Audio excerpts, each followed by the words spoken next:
नमस्कार दोस्तों, मैं हूं संजीव त्रिवेदी। रोज बातें आपसे होती हैं सियासत और सियासतदानों की। आज बात सीधे आम लोगों की, क्योंकि ऐसी सियासत भी क्या जो कि सीधे लोगों के सरोकारों से न जुड़े। लिहाजा आज बात सीधे उन लोगों की जिनके लिए सबसे ज़्यादा ज़रूरी है रोजी रोटी, और कैसे उसके लिए दिन रात संघर्ष करना पड़ता है। लेकिन कई बार अगर सरकार उसमें कोई ऐसा फैसला ले ले जिससे लोगों का संघर्ष और बढ़ जाए, तो आप क्या कहेंगे? पहले ये तस्वीर देखिए। हैदराबाद की सड़क पर प्रदर्शन करते ये लोग सामान्य लोग नहीं हैं। ये कोई ऐसे प्रदर्शनकारी नहीं हैं जिनका कि पेशा है प्रदर्शन करना। ये राजनीतिज्ञ नहीं हैं, पॉलिटिकल वर्कर नहीं है। शायद इनमें से ज़्यादातर वो लोग हैं जो जीवन में पहली दफ़ा इस तरह से प्रोटेस्ट कर रहे हैं। ये लोग हैं टीचर्स, ये लोग हैं non teaching staff, national institute of rural development and Panchayati Raj, जो हैदराबाद में ग्रामीण विकास मंत्रालय के अंतर्गत आने वाली एक ऑटोनमस बॉडी है उसके। और ये बाध्य हैं आज सड़कों पर आकर अपनी बात कहने के लिए, सड़कों पर अपनी चिंता जाहिर करने के लिए। ये परिस्थिति कैसे आई, ये अपने आप में बहुत महत्वपूर्ण है, क्योंकि आज की तारीख में एक ऐसी संस्था के लोग जिन्होंने मनरेगा की अवधारणा को आकार दिया, सफल किया। और आज की तारीख में आप जानते हैं मनरेगा, चाहे सरकार वो रही हो पिछली मनमोहन सिंह की या फिर मौजूदा प्रधानमंत्री मनमोहन सिंह के बाद प्रधानमंत्री नरेंद्र मोदी की, इन दोनों सरकारों में ये मनरेगा का कार्यक्रम जो है बदस्तूर चल रहा है। ये लोग इस एक कार्यक्रम की जिसकी बात मैंने की मनरेगा, उससे ही नहीं जुड़े हुए हैं। ये तमाम लोग जो प्रोटेस्ट कर रहे हैं या ऐसी संस्था से जुड़े हुए हैं जिसने हमारे देश में पता नहीं कितने post graduate diploma rural development management में करवाया है। पता नहीं कितनी अधिकारियों को और चुने हुए लोग जो ग्राम पंचायत में होते हैं, जिला परिषदों में होते हैं, उन्हें ये बताया है कि जो सरकार की स्कीमें होती हैं उन्हें चलाया किस तरह से जाता है ताकि उसका सबसे ज़्यादा फ़ायदा हो। पंचायती राज और ग्रामीण विकास से जुड़ी हुई संस्थाओं को ट्रेनिंग देना, उनके लोगों को ट्रेनिंग देना, उन्हें बताना कि पंचायती राज जो कि कहा यही जाता है कि पहली सरकार होती है, उसे लोगों के द्वार तक कैसे पहुंचाना है। ऐसे लोग आज सड़क पर आने के लिए क्यों उतारे हैं? क्यों उतारू हैं? वो जो लोग हमारी पूरी व्यवस्था के लिए बड़े इंपॉर्टेंट हैं। इसमें जो प्रोटेस्ट कर रहे हैं वो लोग कुछ टीचर्स हैं, कुछ नॉन टीचिंग स्टाफ हैं, जैसा कि मैंने बताया, और कुल संख्या इनकी मात्र 222 है। तो ऐसी क्या बात हो गई है? NIRDPR, हैदराबाद का ये प्रतिष्ठित संस्थान, आखिरकार इसके लोग बाहर सड़कों पर क्यों आए हुए हैं? आपको ये कहानी बताते हैं। दरअसल शुरुआत होती है इस बार की बजट की जो घोषणाएं होती हैं उससे। इस संस्था को NIRDPR, जो कि ग्रामीण विकास मंत्रालय के तहत आता है, उसे पिछली बजट में इन्हीं वित्त मंत्री निर्मला सीतारमण जी ने करीब 74 करोड़ रुपए एलोकेशन दिया था। संस्था को चलाइए, मजबूत करिए। लेकिन इस बार क्या हुआ? जब इस बार का बजट आया तो मात्र 1 लाख रुपए, यहां आपने सही सुना, सिर्फ 1 लाख रुपए बजट इन्हें एलोकेट किया गया।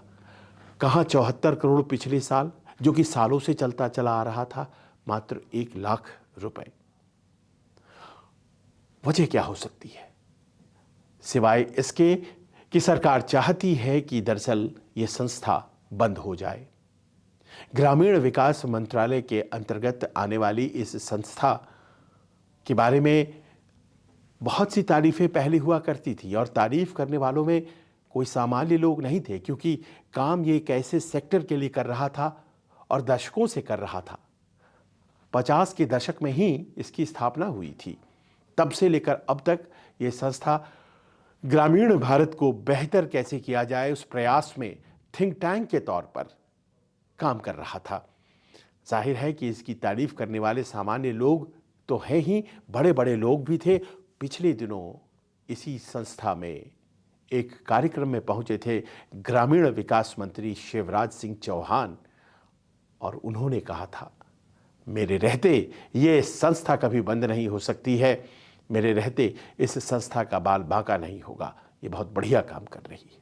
शिवराज सिंह चौहान के ये उद्गार और कुछ महीनों के बाद ही ये स्थिति। आप तो जानते हैं शिवराज सिंह चौहान को अभी ग्रामीण विकास मंत्री और कृषि मंत्री बने साल भी पूरा नहीं हुआ है, लिहाजा कुछ महीने पहले उन्होंने ये बात कही और कुछ महीने बाद उनके ही मंत्रिमंडल के द्वारा एक फैसला लिया जाता है जिसमें कि कह दिया जाता है कि इस संस्था की अब लोगों को ज़रूरत नहीं है। 74 करोड़ से 1 लाख कर दिया गया है।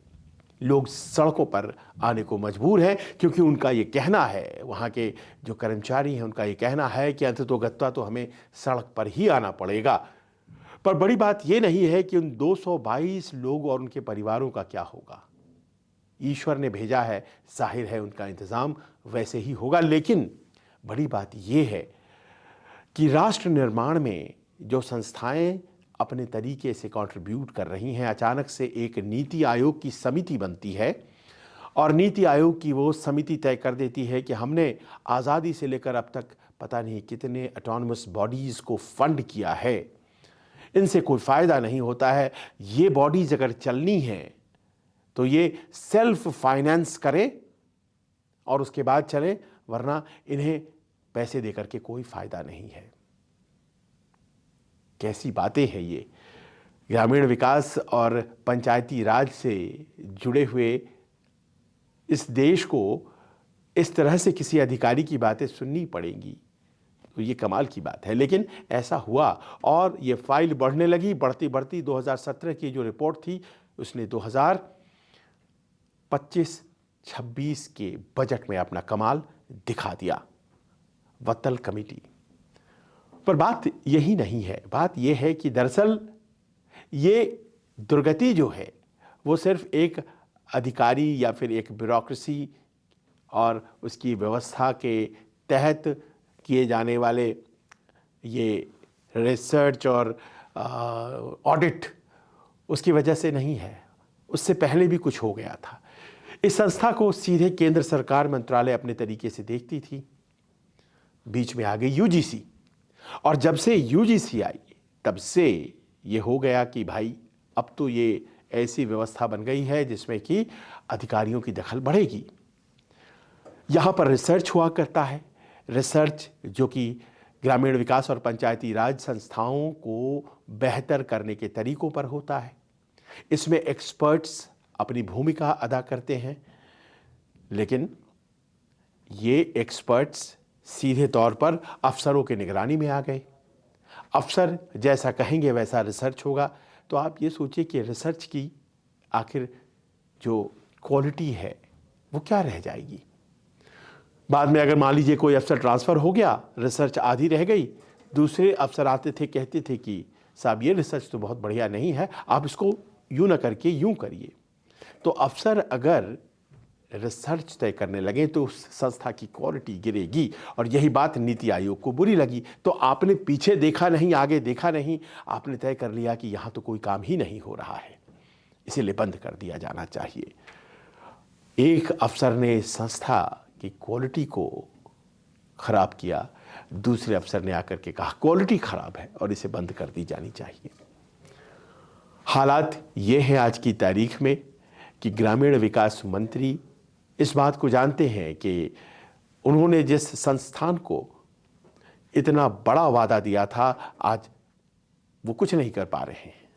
उनके हाथ बंधे हुए हैं क्योंकि वित्त मंत्रालय ने तय कर दिया है कि ये संस्था 1 लाख से ज़्यादा के लायक नहीं। 1 लाख भी क्यों, इतने में क्या होगा। संस्थान को बंद करना और मूवर्स और पैकर्स को बुला करके सामान को इधर उधर ले जाने में भी इससे ज़्यादा पैसे खर्च हो जाएंगे। तो क्या सोच करके किया गया है। और क्या हमारे देश को, ग्रामीण भारत को, पंचायती राज व्यवस्था को अब किसी इनपुट की ज़रूरत नहीं रह गई। थिंक टैंक की ज़रूरत नहीं रह गई है।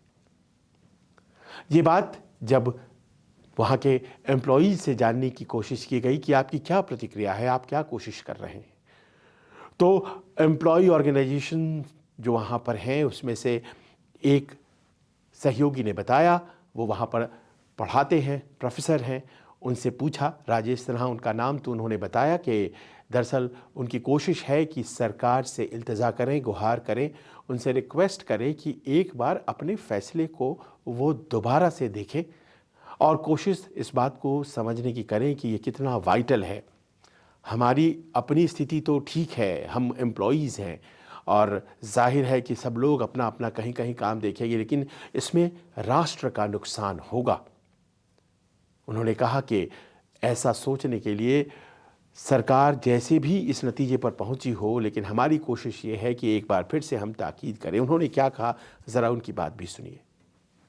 नहीं, हम इस नीति का विरोध नहीं करते हैं, परंतु इससे कितना उनका कितनी वित्त की कमी कर पाएंगे, उसमें खर्चे की कमी कर पाएगी सरकार, इसको लेकर के प्रश्न हम उठा रहे हैं। क्योंकि प्रशिक्षण के कार्यक्रम या अनुसंधान के कार्यक्रम ग्रामीण विकास के लेने ही होंगे उनको, तो अगर वो ये NIRDPR को नहीं देते हैं तो किसी और संस्था को देंगे। और मुझे ऐसा लगता है कि दूसरी संस्थाओं के माध्यम से अगर प्रशिक्षण और अनुसंधान का कार्यक्रम किया जाए तो वो न सिर्फ कम गुणवत्तापूर्ण होगा, पर उसमें और अधिक खर्च किया जाएगा, क्योंकि हम पिछले कई वर्षों से इसमें हमारा स्पेशलाइजेशन है और हम कम खर्च पे ज़्यादा डिलीवर कर पाते हैं। NIRDPR जो संस्था है वो दरअसल मुख्य तौर पर करती क्या है और सरकार को क्यों लगता है कि इसके बगैर उसका काम चल सकता है? तो ये संस्था ग्रामीण विकास मंत्रालय के अधीन है और एक स्वायत्त संस्था है और मुख्य रूप से इसका 3 कार्य कह सकते हैं आप। एक तो जो ग्रामीण विकास में और पंचायती राज में जो लगे हुए कर्मचारी हैं और निर्वाचित प्रतिनिधि हैं, उनका क्षमतावर्धन करना। दूसरा, ग्रामीण विकास के कार्यक्रमों और विस्तृत रूप से ग्रामीण विकास के क्षेत्र में जो भी अनुसंधान है करना और नीतिगत सुझाव देना। और तीसरा एक होता है कि अगर हमें लगता है कि कुछ नीतिगत परिवर्तन होना चाहिए तो एक पॉलिसी एडवोकेसी का भी काम हम लोग करते हैं। इसके साथ ही साथ एक छोटा सा आयाम ये भी है NIRDPR का कि हम ग्रामीण विकास पर PG के 2 कोर्सेज़ करते हैं और अभी हाल ही में हमारा ये जो JNU के साथ हमारा एक MOU साइन हुआ है जिसमें हम ग्रामीण विकास पर PhD का भी कोर्स करने वाले हैं। तो इन सब तमाम चीज़ों के लिए विकल्प क्या बचते हैं? तो इस फैसले के विरोध में नहीं, पर इस फैसले को अच्छे ढंग से इम्प्लीमेंट करने के लिए हमने कुछ सुझाव दिए हैं मंत्रालय को। उसमें हम एक सुझाव हमने दिया है कि 5 वर्ष तक इसको ट्रांजिशन पीरियड मान करके 5 वर्ष तक हमें ग्रांट इन एड से सपोर्ट करें और इस पीरियड के अंदर ही हम अपने आप को सेल्फ सस्टेनेबल कर लेंगे पूरी तरह से। और कई और उसके साथ अल्टरनेटिव सुझाव भी हमने दिए हैं कि इसको मंत्रालय के साथ मर्ज कर दिया जाए या फिर बाद में डीम्ड यूनिवर्सिटी इसको घोषित कर दिया जाए या कई सारे ऐसे स्वायत्त संस्थाओं को मिला करके एक ऐसा स्टैट्यूटरी बॉडी बनाया जाए। तो इस तरह के 3-4 प्रस्ताव हमने दिए हैं और मंत्रालय ऐसी उम्मीद है कि इन पर विचार कर रही होगी। आपको लगता है कि आप लोगों को पूर्व सूचना दी गई थी कि इतना बड़ा कदम लिया जाने वाला है जिसमें फंडिंग रोक दी जाएगी? हमारा ऐसा मानना है कि हमारे जो प्रशासन है, एडमिनिस्ट्रेशन है, उनको तो ज़रूर सूचित किया गया होगा, परंतु जो दूसरे स्टेक होल्डर्स हैं, जैसे जो एकेडमिक कम्युनिटी है यहाँ पर और नॉन एकेडमिक कम्युनिटी है, उनको अंधेरे में रखा गया, उनको सूचित नहीं किया गया और उनसे कोई भी परामर्श नहीं लिया गया है। मार्च में वित्तीय वर्ष खत्म होता है, उसके बाद आप लोग क्या करेंगे? तो हम मार्च के बाद की जो स्थिति बन रही है वो हमारे को कुछ पता नहीं है कि उसके बाद क्या होगा, हमारी सैलरी कैसे मिलेगी, जो पेंशनर्स है, जो रिटायर्ड एम्प्लॉयज़ हैं 300 से ज़्यादा, उनके पेंशन कैसे होंगे, हमारे वर्किंग 222 एम्प्लॉय हैं उनका सैलरी क्या होगा, और भी जो सिर्फ बेनिफिट्स हैं, हेल्थ रिलेटेड बेनिफिट्स हैं, वो कैसे मिलेंगे, तो हमें कुछ भी पता नहीं है। और हम इंतज़ार कर रहे हैं कि सरकार की तरफ से हमें कुछ इसके बारे में दिशा निर्देश दिया जाए, बताया जाए कि क्या चल रहा है, और जैसे ही हमें कुछ पता चलेगा, कुछ इसमें कोई आदेश पारित किया जाएगा, उसी के अनुसार हम अपनी रणनीति तय करेंगे। आप संबद्ध विभाग यानी कि कृषि मंत्रालय के मंत्री से भी मिले, क्या कोई आश्वासन मिला?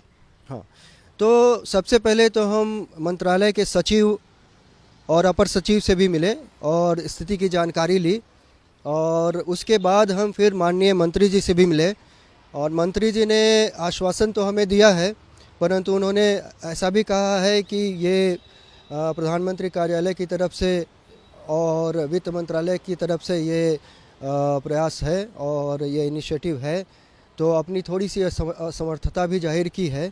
तो हम देखते हैं, फिर भी हम उम्मीद करते हैं कि माननीय मंत्री महोदय अपने गुड ऑफिसर्स को यूज करते हुए हमारे लिए कुछ इसमें अच्छा ढूंढेंगे। सवाल ये नहीं है कि यहाँ के एम्प्लॉयज़ क्या कह रहे हैं, सवाल ये भी नहीं है कि आखिरकार इस तरह की संस्थाएं चलेंगी तो क्या मिलेगा। ये सबको पता है कि इस तरह की संस्थाओं की मौजूदगी हमारे देश के लिए बहुत ज़रूरी है, क्योंकि हमारा देश गांव में बसता है। प्रधानमंत्री मोदी की ये कल्पना है विकसित भारत की, और वो विकसित भारत की कल्पना, जैसा कि वो खुद कहते हैं, विकसित ग्राम के बगैर संभव नहीं है। और ऐसे में कुछ संस्थाएं हैं जो इस तरह का काम कर रही हैं, और उन संस्थाओं के साथ भी अगर इस तरह का बर्ताव हो जाता है तो फिर आखिर समझ में बात नहीं आती है कि ये कौन कर रहा है, या फिर वित्त मंत्री या वित्त मंत्रालय या फिर प्रधानमंत्री तक ये बात पहुंची भी है या नहीं, या फिर ये ब्यूरोक्रेसी के ही जाल में फंसकर रह गई है। और सवाल ये भी बन जाता है कि अगर ये बातें न पहुंची तो फिर क्या होने जा रहा है। जाहिर है बंदी हो जाएगी। सबसे बड़ा प्रश्न यही है। लिहाजा इस मसले को किस तरह से पटरी पर लाया जाए, इसके लिए बहुत से लोग सक्रिय हैं। पार्लियामेंट में आप जानते हैं हर मंत्रालय की स्टैंडिंग कमेटी होती है। स्टैंडिंग कमेटी जो ग्रामीण विकास पर है, रूरल डेवलपमेंट पर है, उसमें सप्तगिरी उला का सांसद वही चेयरमैन है। उनका ये कहना है कि ये ज़रूरी संस्था है और इसे बने रहना ज़रूरी है। वो कांग्रेस से आते हैं, उनका क्या कहना है ज़रा ये सुनिए। सर, आपने भी देखा होगा इस बार के बजट में NIRDPR जो कि ग्रामीण मंत्रालय के अधीन एक ऑटोनमस बॉडी है, उसके बजट को 1 लाख रुपया कर दिया गया है। करोड़ों का बजट 1 लाख रुपया। जाहिर है सरकार उसे फाइनेंशियली एड नहीं करना चाहती है। प्रश्न ये है कि जबकि आप स्टैंडिंग कमेटी में हैं, आप लोग भी इस बात से सहमत हैं या आपको लगता है कि इतना झटके से ये काम नहीं होना चाहिए था? देखिए, जब बजट पेश की हुई तब हमें पता चला कि जो CSS स्कीम्स है, सेंट्रल स्पॉन्सर स्कीम्स में, इसमें 15% की कटौती हुई है। एंड इसमें से जो मेनली वो फंड करते थे NIRDPR को करते थे, एंड उसमें जो इस बार का एलोकेशन है लगभग 1 लाख रुपया कुछ है। पिछली बार 70-80 करोड़ था। तो ये तो जो कार्रवाई है हम लोग का स्टैंडिंग कमेटी में करेंगे, वो हम रिपोर्ट टेबल करने के बाद ही बोल पाएंगे। लेकिन ये सडनली अब्रप्ट कट हुआ है, जो कि एक सांसद के हिसाब से ये मुद्दा हम लोग भी उठाने वाले हैं कि क्योंकि जो ये इंस्टीट्यूट है एक फ्लैगशिप इंस्टीट्यूट है, एंड इसमें बहुत लोग रोज़गार ही नहीं है, काम भी बहुत अच्छा करते हैं ट्रेनिंग से लेके। एंड ये कांग्रेस के टाइम में अमूल हुआ था, राजीव गांधी जो प्रधानमंत्री थे, तो वहाँ 10 दिन रुक के इस इंस्टीट्यूट का गठन किए थे। तो एब्रप्टली तो कट नहीं होना चाहिए। बाकी जो हम लोग का प्रोसेस है वो ड्यू प्रोसेस में हम लोग करेंगे, but on the top of it हमें लगता है कि ये बहुत एब्रप्ट है। एंड इसके बारे में हम जानना चाहेंगे सांसद के माध्यम से माननीय मंत्री से कि क्या प्लान है, वेदर इस इंस्टीट्यूट को प्राइवेटाइजेशन करना चाहते हैं कि इंस्टीट्यूट को कुछ और तरीके से या फंडिंग करना चाहते हैं। ये खुलासा वो किए नहीं है, जो कि हम लोग का डिस्कशन जो पार्लियामेंट होगा इसके ऊपर हम लोग ज़्यादा विवरण दे पाएंगे। सर, ये पंचायती राज से जुड़े जो काम है, ऑफिसर्स को ट्रेन करना और उनके कैपेबिलिटीज़ को बढ़ाना, उससे संबंध रखता है। कुछ PhD प्रोग्राम्स भी संभवतः वहाँ पर हैं। तो आपको लगता है कि ये गैर ज़रूरी है? As a member of parliament आप इस विषय को समझते हैं, या फिर आपको लगता है कि ऐसे होने चाहिए संस्थान, लेकिन उनके ऊपर खर्चा सरकार न करके उन्हें खुद को वित्त पोषित करना चाहिए? देखिए, इन प्रिंसिपल हम प्राइवेटाइजेशन को अपोज करते हैं। कोई भी PSU हो, उसको प्राइवेटाइजेशन करने से नुकसान बहुत जगह पे होता है। सरकार का जिम्मेदारी भी कुछ होती है, खाली ये नहीं है कैसे वो पैसा कमाए, ये नहीं होता, उनका एक सोशल रिस्पॉन्सिबिलिटी भी होता है। एंड पीएसयूज़ का ये फ़ायदा है कि आपको जो रिजर्वेशन वगैरह है वो भी बरकरार रहता है, लोगों का जो सोशल बेनिफिट्स वगैरह होता है, सोशल जैसे पेंशन वगैरह होता है, लॉन्गटिविटी होता है, जो जॉब सिक्योरिटी होता है, ये सब रहता है। एंड ये सब बहुत मतलब एक जुड़ा हुआ चीज़ है। हम सरकार का हमेशा विरोध करते आ रहे हैं, वो प्राइवेटाइज करते आ रहे हैं। अब ये जो संस्था है national institute of rural development and Panchayati Raj, ये ट्रेनिंग देती थी एंड तकरीबन 200 एकड़ की जगह में उनका एक इंस्टीट्यूट है, तेलंगाना में भी है, विभिन्न जगह में। एंड ये एब्रप्टली बंद करने का मुझे नहीं लगता कोई रीज़न होना चाहिए। सब कुछ मोनेटाइजिंग नहीं होता है, ट्रेनिंग को भी मोनेटाइजिंग करना चाहते हो तो ये कैसे आप जस्टिफाई कर पाओगे? मुझे नहीं लगता ये ठीक है। एंड इसका हम पार्लियामेंट में ज़रूर उठाएंगे, अपने नेता श्री राहुल गांधी तक भी ये बात पहुंचाएंगे। सियासत अगर न होती तो ये समस्या न होती, क्योंकि सप्तगिरी इलाका कांग्रेस के हैं और उनकी बातों को तवज्जो सरकार कितनी देगी मुझे पता नहीं, लेकिन ये ज़रूर है कि एक व्यू है जो ये कहता है कि ये संस्था होनी चाहिए। सरकार में भी यकीनन बहुत से लोग होंगे जो ये चाहते होंगे, और उसमें शिवराज सिंह चौहान खुद हैं जो ग्रामीण विकास मंत्री हैं, वो चाहते हैं कि ये संस्था कायम रहे।